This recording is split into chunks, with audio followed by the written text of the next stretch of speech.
আসসালামু আলাইকুম, সবাই কেমন আছেন? আজকে নিয়ে চলে আসলাম এই গরমের মাঝে খুবই মজাদার একটা রেসিপি। আজকে আমি ফ্রাই রাইস করব একদম নর্মালভাবে। আশা করি আপনাদের সবার অনেক ভালো লাগবে আমার আজকের রেসিপি। প্লিজ যারা নতুন আসবেন আমার চ্যানেলটি সাবস্ক্রাইব করে দিয়ে আমার পাশে থাকবেন এরকম নতুন নতুন রেসিপি দেখার জন্যে। সবার কাছে ছোট্ট একটা রিকোয়েস্ট থাকবে, লাইক দিয়ে পুরোটা জুড়েই থাকবেন। তো আমি আজকে কিভাবে ফ্রাইস করব সেটাই আপনাদের দেখাবো, অল্প খরচে অনেক ইয়াম্মি করে বানাবো সেটাই দেখাবো। এইখানে আমি দিয়েছি ঘি, আজকের পুরোটা রান্নাই করব আমি ঘি দিয়ে। তোমাদের কাছে ঘি না থাকলে তেল দিতে পারো। এখানে আমি 2টা পেঁয়াজ কেটে নিয়েছি। এখন আমি পেঁয়াজটাকে একটু ফ্রাই করে নিব। ফ্রাইস রান্না করার সময় আপনারা কিন্তু যেমন যে কোনো সবজি আপনারা ইউজ করতে পারেন। আমি বেশি সবজি দিব না, আর আমি কি দিব সেটা আপনাদেরকে দেখিয়ে দিব। সবজিটা আপনাদের ইচ্ছা মতন দিবেন, আপনারা যেই সবজি পছন্দ করেন সেই সবজিটা এখানে দিবেন।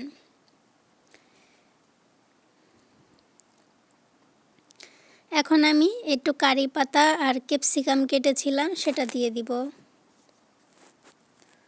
তো আমার বাসায় অত গাজর ক্যাপসিকাম এগুলো সবসময় থাকে না, তো যখন আনি তখন কিন্তু আমি রেসিপি করার জন্যই আনি, না হয়তো আমি আনি না।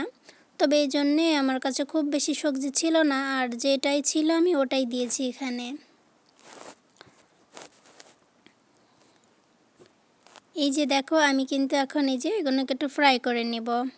আর সাথে আমি কি দিব দেখো, একটা টমেটো আর পাতাকপি দিব আমি।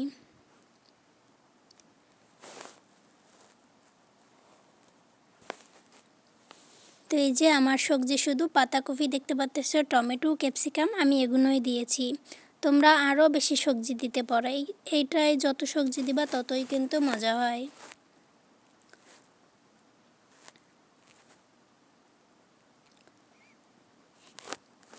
আর এখন আমি এগুলোকে ভালো করে একটু ফ্রাই করে নিব।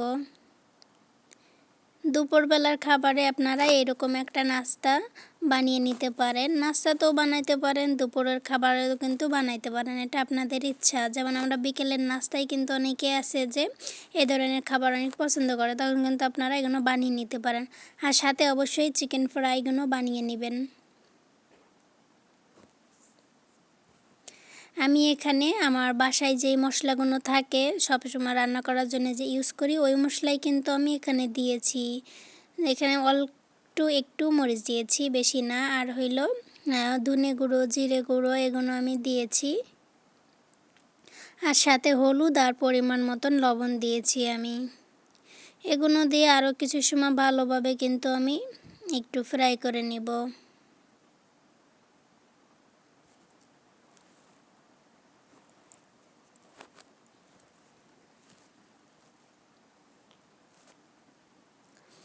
আর অবশ্যই তোমরাও কিন্তু এভাবে ভালোভাবে ফ্রাই করে নিবা।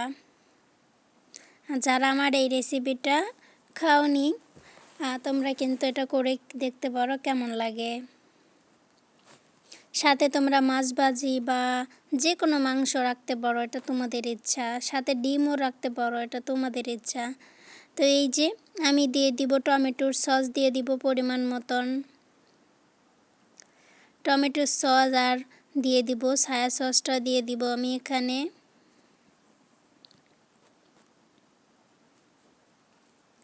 সয়া সস দেওয়ার পরে এখন আমি ভালো করে কিন্তু একটু মশলাটাকে ভালো করে কষা করে নেব, সবজিটা একই সাথে যাতে ভালোভাবে হয়ে যায়।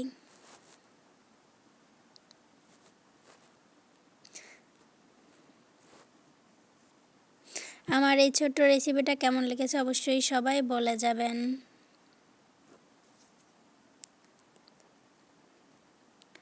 আমি এই যে মাত্র 2 পট চাল আমি নিয়েছি, এটাকে ভালো করে সেদ্ধ করে নিয়ে এখন আমি দিয়ে দিব এর ভিতরে। আপনারা আপনাদের পরিমাণ মতন দিবেন, আমি আমার পরিমাণ মতো দিয়েছি। যেহেতু আমরা খুব বেশি মানুষ না, তো এই জন্য আমাদের কিন্তু সেই পরিমাণে রান্না করতে হয় যাতে ওয়েস্টটা না হয়। তো এই যে আমি চালটা ভালোভাবে কিন্তু, এটা কিন্তু আমি বাসমতি চাল দিয়েছি। আর এই চালটা তোমরা যদি অনেক সময় জাল দাও তাহলে দেখবে অনেক লম্বা হয়ে যায়, তবে আমি খুব বেশি সময় কিন্তু চালটা দিয়ে জাল দিইনি, এই জন্য আমার চালটা একটু ছোট হয়েছে। তোমরা যারা একদম লম্বা করতে চাও তারা করবা, অনেক সময় জাল দিবা, তাহলে কিন্তু দেখবা যে ভাতগুলো কিন্তু অনেক লম্বা লম্বা হয়ে যায়। তো আমি কিন্তু দেখতে পাচ্ছি একটু ঘি অ্যাড করে দিলাম, আর আমি পুরো রান্নাটাই যদি ঘি দিয়ে করেছি কিন্তু আজকে।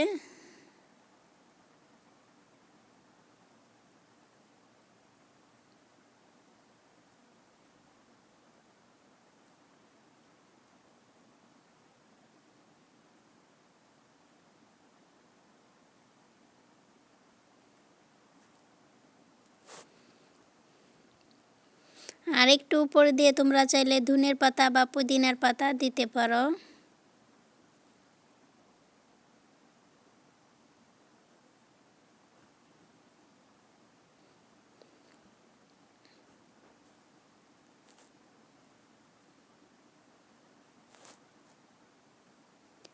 আর আমার আজকের রেসিপিটা আপনাদের কেমন লেগেছে অবশ্যই সবাই জানাবেন।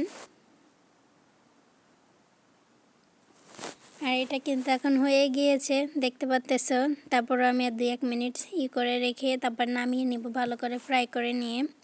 অবশ্যই তোমরা এই রেসিপিটা কিন্তু ট্রাই করে দেখতে পারো, বিশেষ করে। আল্লাহ হাফেজ।